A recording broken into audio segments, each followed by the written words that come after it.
Bonjour, très honoré de faire enfin ta connaissance. Ton regard est celui d'un toutou qui est prêt à croire tout ce qu'il voit, parce qu'il s'attend à s'éveiller à tout moment. Crois-tu en la destinée, petit chien ? Tu ne sais pas pourquoi tu es là, n'est-ce pas ? Tu es là parce que tu as un savoir. Tu ne te l'expliques pas, mais il t'habite depuis toujours. Tu sais que le monde ne tourne pas rond, sans comprendre pourquoi, comme une flamme qui brûle peu à peu dans ton esprit. De quoi te rendre malade. Sais-tu exactement de quoi il s'agit ? Je te parle de l'illusion qu'est le monde. Tu ressens sa présence lorsque tu vas au parc, quand tu sniffes partout ou que tu vas chercher ta baballe. Elle est le monde qu'on superpose à ton regard pour t'empêcher de voir la vérité. Pour éclairer ton regard, je vais te raconter une histoire. Elle se passe dans une contrée que tu connais pour sûr. Mais n'oublie pas, je ne t'offre que la vérité. Rien de plus. Il était une fois une reine dont la sagesse était connue dans tout son royaume. On ne pouvait rien lui cacher. Elle semblait capter dans les airs des nouvelles sur les choses les plus secrètes. Elle avait une étrange habitude. Tous les soirs, alors que la table était desservie, Yo-Yo, son chien valet, lui apportait ses petits chaussons, puis elle sirotait une infusion détox sur le divan en fixant un petit panneau lumineux. Le fidèle Yo-Yo adorait ses pantoufles car elle sentait l'odeur des pieds de son Altesse. Le serviteur ignorait tout du panneau lumineux qu'elle regardait, personne d'ailleurs ne savait rien, même pas Bernard, le petit humain du royaume voisin d'en dessous. Pendant longtemps, cela se passa ainsi. Mais un jour, le panneau lumineux disparut et la reine en fut folle de rage. Elle retourna tout le royaume en hurlant pour le retrouver. En vain. Yo-Yo se sentit responsable du malheur de sa reine. Elle ne voulait même plus des petites pénates moelleuses qu'il lui apportait avec dévouement. Il en fut si dérouté qu'il emporta les chaussons dans son panier et les déchiqueta en 1000 petits morceaux. Mais à peine eut-il terminé qu'il entendit marmonner sous sa fenêtre. Il s'approcha, écouta et reconnut la voix du petit Bernard. Ce dernier expliquait à sa poupée Biquette son larcin. Il avait volé la tablette tactile de sa baby-sitter, la voisine du dessus, et l'avait cachée sous son oreiller. Le fait d'avoir dépecé les précieux chaussons avait donné à Yo-Yo la faculté de comprendre totalement le langage des humains. Auparavant, il comprenait bien quelques ordres, assis, couché, sage. Mais dorénavant, ce fut tout le discours de Bernard qui lui apparut clair comme de l'eau de roche. Yo-Yo sauta de joie vers sa royale maîtresse, l'entraînant avec enthousiasme chez la voisine du dessous, filant sous l'oreiller du jeune Bernard. « Mais que fais-tu, mon brave ? Arrête donc ! Je ne t'ai jamais vu ainsi !» gronda la reine face à ce comportement extravagant. Mais le bon serviteur Yo-Yo, n'écoutant que son cœur et sa conviction profonde, continua de désobéir et tira l'oreiller pour dévoiler le petit panneau lumineux et révéler ainsi le méfait du vilain Bernard. La reine écarquilla les yeux, toute stupéfaite de voir la tablette. Comme punition, Bernard fut privé de jeux vidéo à vie. La belle reine se rendit compte du courage de son fidèle Yo-Yo. Elle promit au jeune chien de lui accorder une faveur et la plus haute fonction honorifique à la cour que le toutou valet choisirait.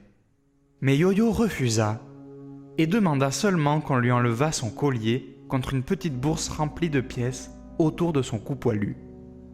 Désormais, il comprenait le langage humain et il avait envie de partir à la découverte du monde. Aussi fut-il heureux de se mettre en route une fois son souhait exaucé. Le vent soufflait dans ses poils. Quel sentiment de liberté! Après une longue marche, la faim prit Yo-Yo au ventre.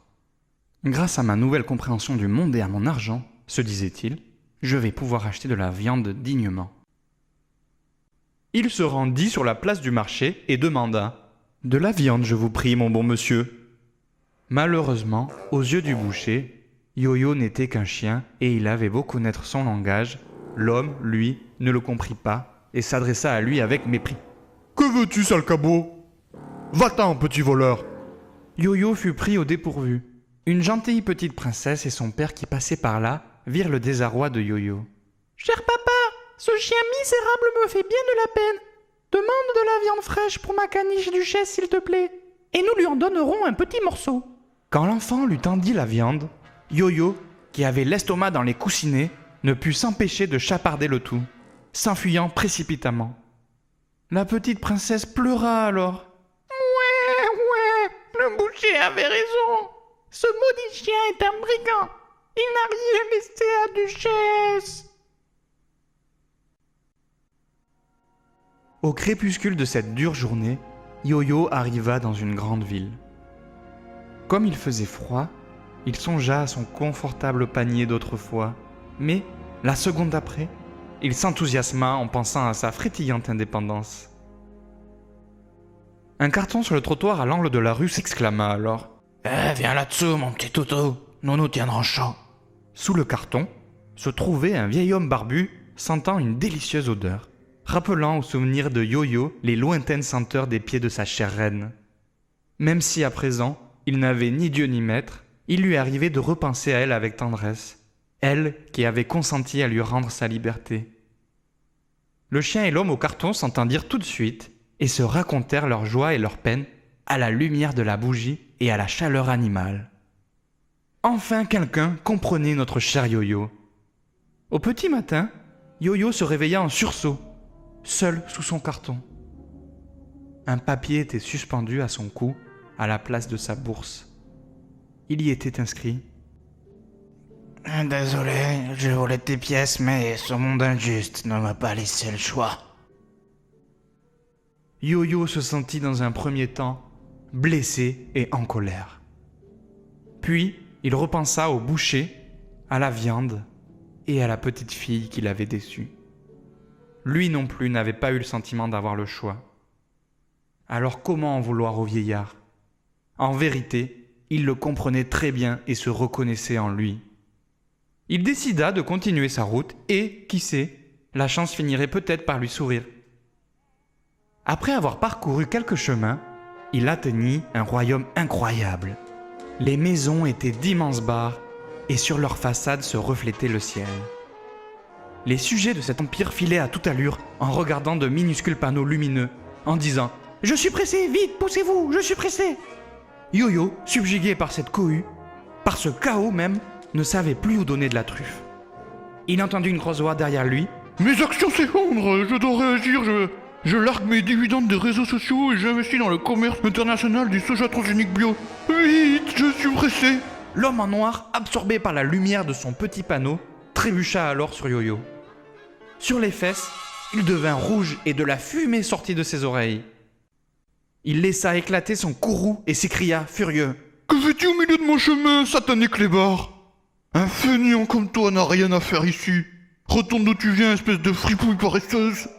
Comme Yo-Yo comprit toutes ces injures, ce fut la goutte de trop. Il se mit à grogner, prêt à bondir. Mais le malotru reprit son chemin bien vite, trop occupé par ses affaires pour faire attention à la réaction de sa victime.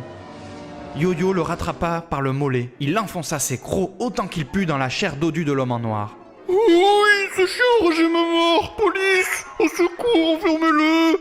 À l'aide !» À ces mots, Yo-Yo prit la fuite. Il courut si vite et si longtemps sans se retourner que lorsqu'il s'arrêta enfin pour reprendre son souffle, il avait quitté la ville.